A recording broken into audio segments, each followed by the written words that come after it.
Bill Burdis for this absolutely fantastic presentation. Thank you. Now, let's hear from the president, Dr. Dominion V.Judah. Ladies and gentlemen, please welcome. Thank you, sir. The floor is yours.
I appreciate all of our responses to our invitation. And I appreciate that we are all coming from different parts of the world. And so there is a lot of time differences and a lot of issues on management of time differences. But I believe we will leave here today with deep ideas on how we will shift the global economy for the best and for the good of everyone around the world. I'll begin my speech this day by first of all appreciating all delegates from all different parts of the world. Thank you for coming. All the people who played a role in organizing this summit, thank you for the roles you played. The representatives of different nations, ambassadors, or any other capacity you are representing today. We are face to face with erupting global challenges. If we don't do something about it, it will continue and lead to a point of no return. I've often said that economy is not spiritual. Everything happening in the economy today is a product of what people do, either by policy or by response to policies. So we can shift the global economy if we have a collective effort and the desire to do so. I titled my address this day, Rethinking Economic Growth. Rethinking Economic Growth. Economic growth has traditionally been measured by one simple metric: the GDP for decades. Policymakers, economists, and institutions have relied on this singular indicator to assess a nation's economic progress. But in this 21st century, it is clear that GDP alone is no longer sufficient enough to measure the prosperity of a nation. If we are building economies It has to reflect on the lives of the people within the economy. We can have great GDPs and still have absolutely impoverished people within that same economy. This shows that the metrics does not really give the result or the picture of what is actually happening in the nation. So we are rethinking economic growth and the perspectives we have used to measure economic growth in the time past.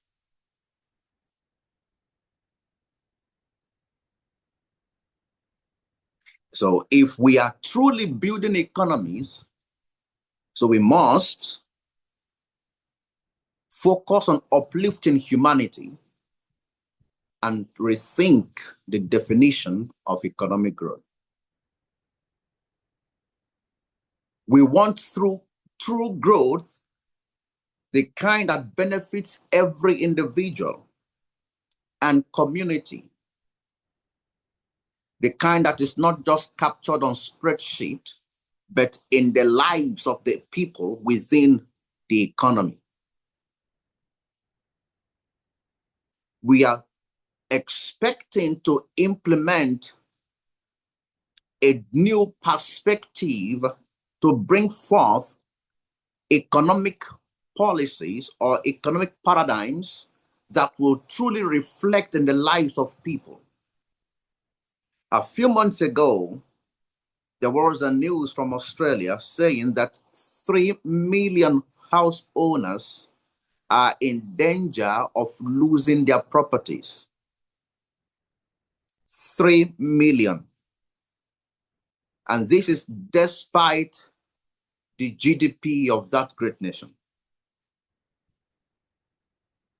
So if the nation like Australia is looking forward to having 3 million people join homelessness in a nation that is supposedly having a big GDP,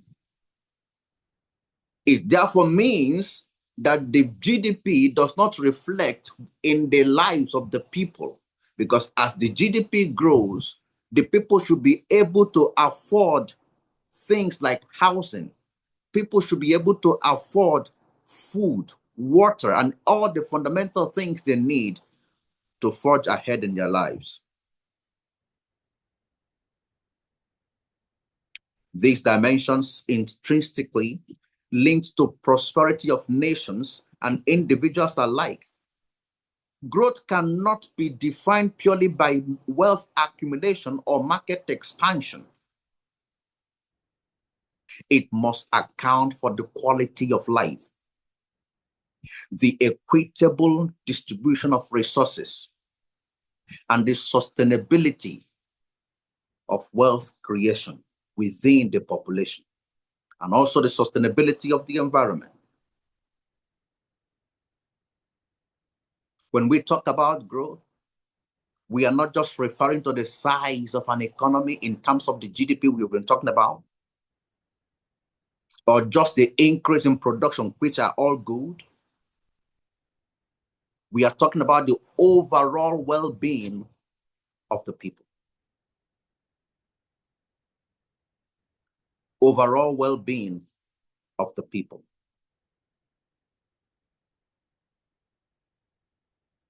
It is time to broaden our conversation on growth and include social indicators such as access to quality education, healthcare, housing, security, and other various infrastructure. The first speaker talked about SME support from governments. You see, the SMEs are the lifeblood of the economy. We must adapt ways to ensure that there is better support provided to SMEs in different economies. And this will reflect in the lives of the people within each of the local economies.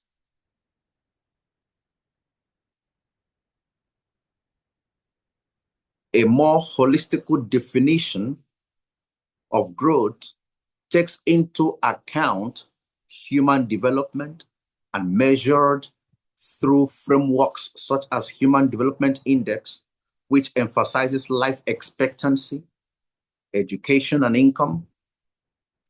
But even HDI, while a step in the right direction, falls short of capturing the full spectrum of well-being. Therefore, we at the world subnationals and nations are introducing the implementation of new metrics, such as the Poverty Reduction Index.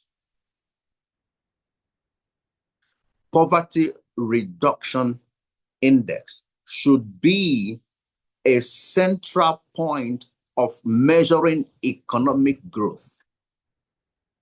We need to refocus on that to ensure that the growth we have in the aspect of GDP or even the capital market growth reflects in the life of the people within every national economy or subnational economy.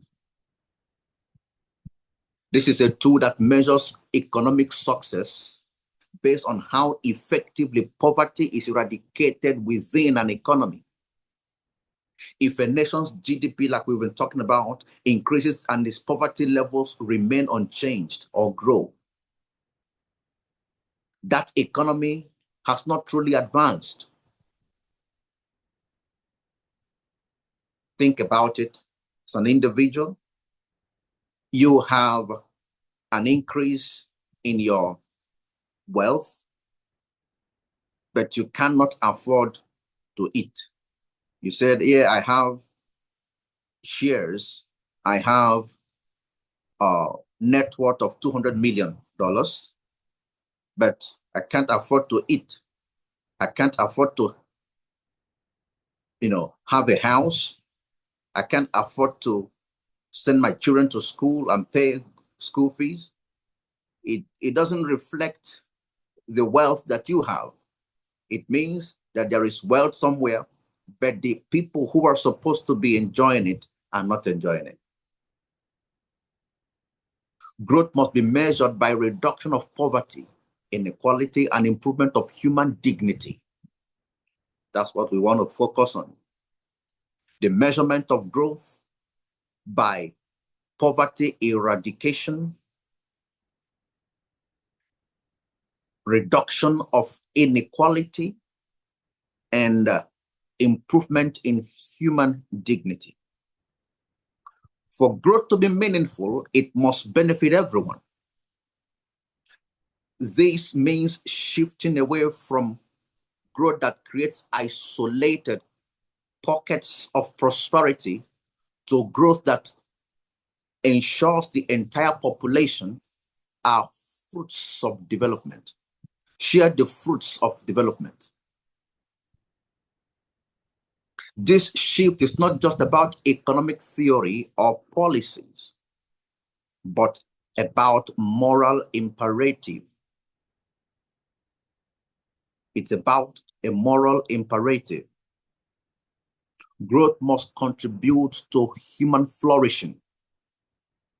It's about recognizing the true prosperity, not just about accumulation of a nation's wealth. The true prosperity of a nation is within its population. It's about dignity, opportunity, and access to resources for all individuals, regardless of their background or location. In this new paradigm of growth, economic success is no longer going to be measured solely by the total output of an economy, but by its impact on human experience. Growth must enrich lives, create opportunities for all, preserve our environment, and promote equality by presenting opportunities for everyone.